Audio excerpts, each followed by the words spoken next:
আজ 23শে সেপ্টেম্বর মঙ্গলবার। আমি সন্ধ্যাবেলায় দেখো নারকেল নাড়ু করব বলে বসে গেছি।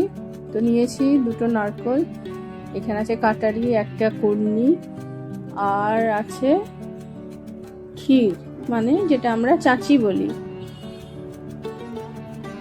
তো এবার এগুলো কুড়ে নিই।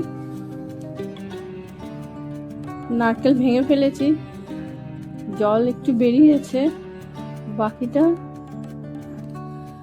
একদম পুরোটাই বেরিয়ে গেছে। কি সুন্দর, কতটা শাঁস, খুব ভালো নারকেলটা। এবার নারকেলটা কুড়ে নিই।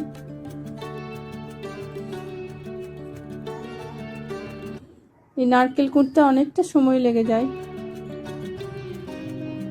প্রায় হয়ে গেছে আমার নারকেল কোড়া। দুর্গা পুজোর সময় আর লক্ষ্মী পুজোর সময় আমার নারকেলের মিষ্টিটা প্রত্যেক বছরই হয়। তো এই বছর ভাবছি আরো দুটো বানাবো, একটা বোঁদের নাড়ু আর একটা খইয়ের মুড়কি। দেখা যাক, আগে তো নারকেলটা বানাই। তো এবার এই যে কড়াই ক্ষীর বানিয়েছিলাম সেই কড়াইয়ের মধ্যেই ওই নারকেলের পুরো মানে কোড়াটা আর কি, মানে নারকেল যে কুড়লাম সেটা দিয়ে দিলাম। এবার চিনি দিয়েই করব, তো তার সঙ্গে একটু গুড় দিয়ে দিলাম যাতে রংটা একটু ভালো আসে। তো অল্প একটু গুড় দিলাম।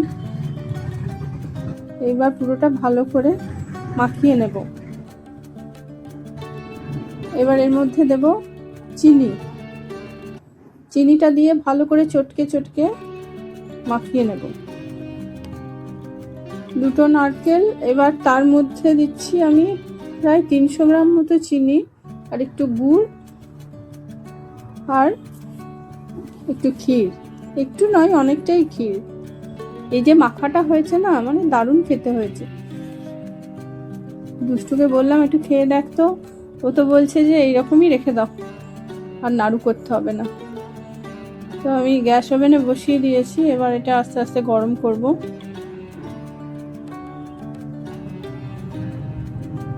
মানে একদম নেড়ে নেড়ে যেতে হবে, নাহলে তলাটা ধরে যাবে। প্রায় হয়ে এসেছে। এটা যে হয়েছে কি করে বুঝবো? না, এটাকে একটা বাটির মধ্যে জল নিয়েছি, তাতে ফেলে দেখলাম, যদি এটা এরকম মানে বাইন্ডিং চলে আসে এর মধ্যে, মানে নাড়ুর মতো হতে থাকে, তাহলে জানবো হয়ে গেছে। এবার নামিয়ে নিয়েছি, এবার নাড়ুগুলো বানিয়ে ফেলি। ভীষণ গরম আছে, গরম থাকতেই বানাতে হবে, না হলে পুরো শুকিয়ে খটখটে হয়ে যাবে। কি গরম, বাপরে, হাত দেওয়া যাচ্ছে না। একটু করে হাতে জল নিয়ে একটা একটা করে বানিয়ে ফেলি।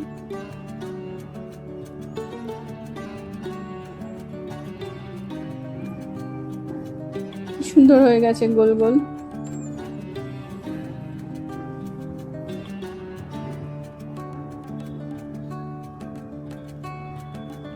ভীষণ গরম, হাতই দেওয়া যাচ্ছে না।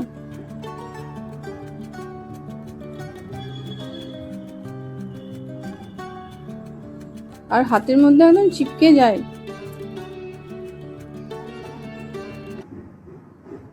খুব সাবধানে একটা একটা করে সবগুলো বানিয়ে নিয়েছি। কি সুন্দর হয়েছে, পুরো একদম শক্ত হয়ে গেছে।